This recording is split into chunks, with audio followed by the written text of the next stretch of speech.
Video ini hanya untuk mereka yang punya logika. Bagi yang tidak punya logika, skip aja. Masa kejayaan kubu sang calon presiden nampaknya sudah berakhir. Salah satu kabar terbaru adalah dirombaknya jajaran direksi dan komisaris PT Jakarta Propertindo alias Jakpro. Jakpro adalah BUMD di bawah Pemprov DKI yang memiliki proyek dan dana yang berlimpah. Perombakan direksi ini diputuskan melalui RUPS sirkuler atau keputusan para pemegang saham di luar RUPS. Tidak tanggung-tanggung, salah seorang yang diganti adalah direktur utama. Selain dia, ada juga direktur bisnis, direktur dukungan bisnis, direktur keuangan, dan direktur teknik dan pengembangan bisnis. Posisi dirut kini diduduki Iwan Takwin, yang semula berposisi sebagai direktur teknik dan pengembangan bisnis. Jakpro menguasai proyek-proyek strategis di Jakarta. Pemprov DKI melakukan penyertaan modal daerah atau PMD hampir 20 triliun rupiah pada PT Jakpro. Bisnisnya mencakup sektor properti, infrastruktur, utilitas, dan kegiatan lainnya. Garapan Jakpro yang sangat terkenal adalah Formula E, Jakarta International Stadium, LRT, revitalisasi Taman Ismail Marzuki, dan pengelolaan pulau-pulau reklamasi, serta ITF Sunter. Tapi di luar itu ada banyak proyek lain Jakpro, seperti Hotel Aston, Mall Pluit Junction, Jakarta International Velodrome, 6 ruas jalan tol, stasiun pengisian bahan bakar gas atau SPBG, water treatment plant, sampai parking management. Jadi ketika sekarang jajaran direksinya dirombak, ini tentu keputusan yang luar biasa. Pemprov DKI memang menyatakan perombakan dilakukan untuk penyegaran struktur organisasi perusahaan. Tapi semua pihak bisa mengendus. Ini adalah bagian dari upaya pejabat Gubernur Heru Budi Hartono memberesi cucian kotor dan peninggalan tumpukan masalah yang ditinggalkan Anies. Di awal November lalu, secara mengejutkan, memang ada 3 papan bunga di Balai Kota DKI Jakarta yang ditujukan kepada Ketua DPRD DKI Jakarta Prasetyo Edy Marsudi dan Heru Budi Hartono. Papan bunga tersebut mengingatkan adanya nepotisme pengangkatan 20 kepala divisi baru Jakpro. Di dalam karangan bunga tersebut bahkan ada disebut nama direksi Jakpro yang dianggap bermasalah. Kebenaran soal nepotisme ini tentu saja belum bisa diketahui pasti. Namun setidaknya ini membuka mata publik bahwa ada persoalan serius di tubuh BUMD kaya raya ini.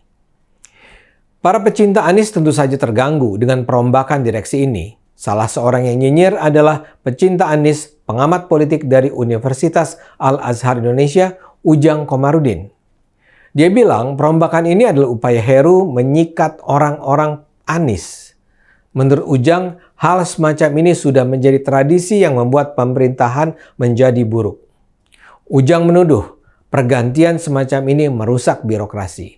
Ujang menuduh bahwa direksi Jakpro dihabisi bukan karena kompetensinya. Tapi benarkah perombakan ini dilakukan karena alasan ketidaksukaan? Ya, kita lihat saja Jakpro secara objektif. Data menunjukkan kinerja Jakpro jauh dari memuaskan. Jakpro terus merugi pada 2019, 2020, 2021, dan 2022. Jakpro mengalami kerugian usaha senilai 76 miliar rupiah pada 2019, lantas menjadi 249 miliar rupiah pada 2020, dan rugi 110 miliar rupiah pada 2021. Total kerugian pada 3 tahun itu mencapai 435 miliar rupiah.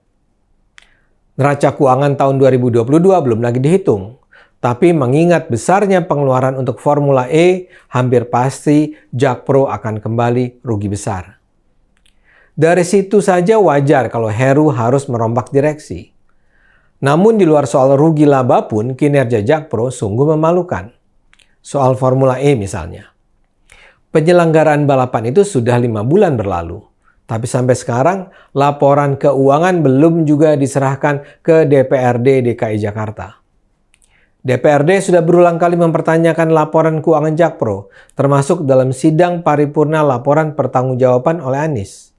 Tapi itu sama sekali tidak digubris. Setelah naik ke kursi pejabat gubernur, Heru Budi juga sudah meminta Jakpro segera menyampaikan laporan keuangan secara menyeluruh. Tapi tidak jelas juga perkembangannya sampai sekarang. Lantas di luar Formula E, ada banyak proyek berdana jumbo yang belum terrealisasi.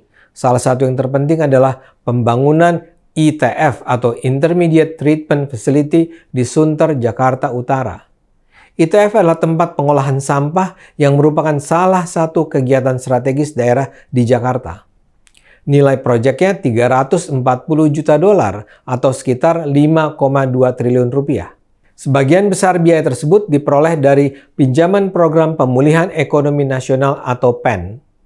Sejak diputuskan pada 2019, pembangunan ITF bisa dibilang jalan di tempat alias mangkrak.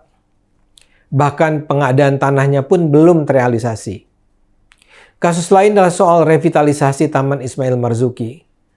Dalam hal ini yang paling nyaring bersuara adalah Forum Seniman Peduli Taman Ismail Marzuki. Mereka menuduh Jakpro telah mengubah fungsi tim sebagai pusat kebudayaan menjadi pusat bisnis dengan membangun hotel dan tempat mewah lainnya di lokasi. Gara-gara penolakan itu, sampai-sampai revitalisasi tim itu sempat dimoratorium pada awal 2021. Namun itu tak berlangsung lama. Jakpro mengingkari janji pada para seniman dan melanjutkan proyek sesuai rencana semula. Para seniman sampai-sampai harus mengadu ke DPRD Jakarta.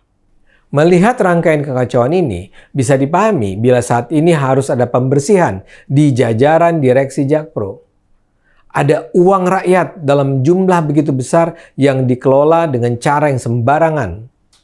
Para pimpinan Jakpro yang lama harus bisa mempertanggungjawabkan apa yang mereka lakukan dalam 5 tahun terakhir. Untuk itu harus ada audit investigasi BPK secara menyeluruh. Saya tidak tahu apakah ada dana dari Jakpro yang mengalir ke pundi-pundi uang Anies dan tim kampanyenya. Saya tidak akan heran kalau kecurigaan itu terbukti. Tapi paling tidak harus ada investigasi tentang mengapa kekacauan dalam kinerja Jakpro ini bisa terjadi.